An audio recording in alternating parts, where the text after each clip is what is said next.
Welcome back to The Heat. Joining us again in the studio is former Ambassador Omar. He is now a senior advisor to the Chief Executive of Afghanistan, Abdullah. From Shanghai, Yuqun Shao, a senior fellow at the Shanghai Institutes for International Studies. We're also joined by Kamran Bokhari in Toronto. He's an expert on Middle Eastern and South Asian affairs from Stratfor, a global intelligence firm. Dr. Shao, Kamran Bokhari raised an interesting point a moment ago, talking about a post-NATO Afghanistan. Do you see the day when China will play the biggest role in ensuring stability in Afghanistan, effectively China taking the place of NATO? I think this question is quite interesting because the assumption of that question is that when the NATO troops are in Afghanistan, they take responsibility for the security in that country. So when they are leaving and when they really leave, then certainly somebody will jump in and take the responsibility of the NATO's. So I don't think that assumption is right. And of course, China would do its best, try to improve this security situation in Afghanistan. But certainly, I don't think China would be the biggest factor in this political reconciliation and security and stabilization in Afghanistan. Certainly, China would try to do its best on the political level, on the security level, and also on the economic level. But I would try to say that China would, together with other regional countries and also with Afghan people and their government, try to stabilize the whole situation. So, Kamran, I'm wondering if this will always be a multilateral effort, that China will be part of a group of countries that bring peace to Afghanistan, that look at the development of Afghanistan economically, because there are strategic interests here. I mean, are the European countries, is the United States going to allow China to play just simply a bilateral role there? Yeah, I'd like to clarify, when I mentioned that in a post-NATO Afghanistan, China would be the great power trying to keep things together, I didn't mean militarily. So I apologize if that's how it came across. I agree with our guest from Shanghai that it'll be done in a political way. China is not going to mimic the role of NATO or the United States. That's not its style. It does things geopolitically in a very different way, through economics, through political means. And that's essentially what I meant, is that if you're China, if you're sitting in Beijing, you're a policymaker, and you're looking at Afghanistan, you're looking at the West withdrawing, you're looking at the United States becoming more and more concerned with things further west in the Middle East, Syria, Iraq in particular, and Afghanistan and Pakistan going down in terms of priority of the United States, then you can't remain in your comfort level that has existed since after 9/11.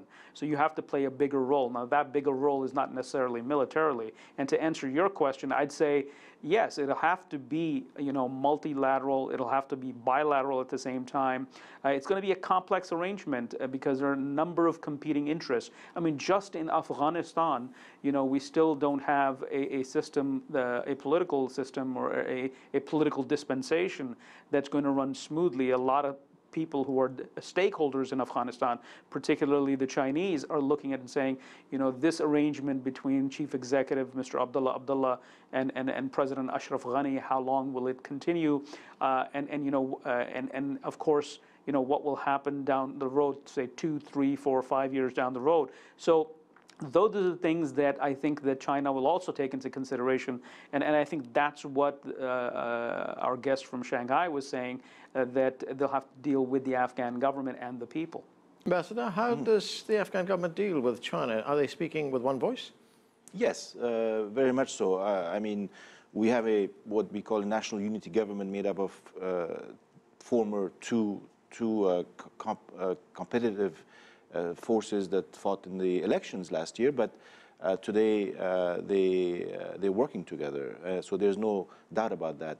As far as China's role in the future is concerned, I think that I see it growing, but I do not see it as replacing NATO or the US as we saw it over the last decade or so. At the same time, we also do see some amount of Chinese assistance for our security sector, which shows that China is concerned does want to be involved. There's Chinese help coming in terms of armament, ammunitions, even logistics, and training. We think that it will remain as such. It will not become anything larger or bigger over time. But politically speaking, Afghanistan's stability and security are important for the whole region. And China is part of the region. And the region becoming more and more integrated, not only economically, but in other ways as well. And being able to focus on common threats that exist. And as we mentioned earlier, the common threat that exists that touches all of us in one way or the other is the threat of terrorism in all its different facets. And China feels it, and so do we. So we have something to talk about, something to work on. And we hope that this cooperation will be realistic and will consider what is happening in Afghanistan and beyond Afghanistan, and we can help each other in this regard.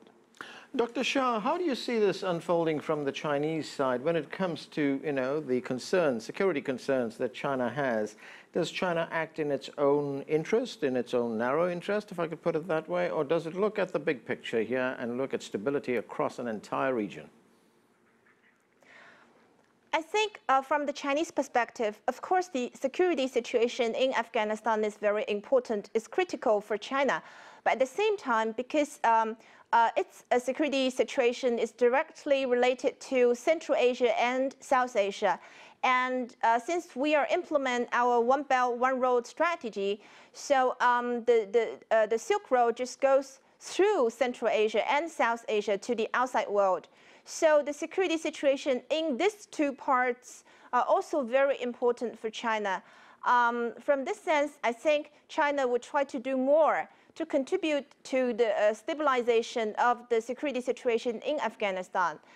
In the past UFA summit, President Xi Jinping has announced that China would also offer the security assistance to Afghanistan, all those security equipments.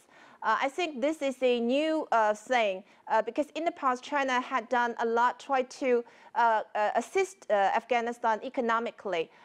So this is a new trend which shows that China has a lot of concern of the security situations in Afghanistan, its implications in the whole region. Kamran, there's a U.S. diplomat, David Sedney. You may know him as a former diplomat in Kabul and in Beijing. He put it this way when he looked at China's role in that region. He said, China wants to be a world power. Now it's going to learn how hard it is to exercise influence and achieve the results you want. Is that a fair assessment? I think it is a fair assessment, but I don't think that the Chinese are oblivious of that. I think the Chinese know very well what they're up against when they're going to try and become a world power, and not just in Afghanistan, in many other parts of the world. As Dr. Shao said, that that's not what China is hoping to achieve over here. It's world power has to be defined. I mean, are we going to define it in terms of how the Americans and before them the Brits and the Soviet Union exercise geopolitical power?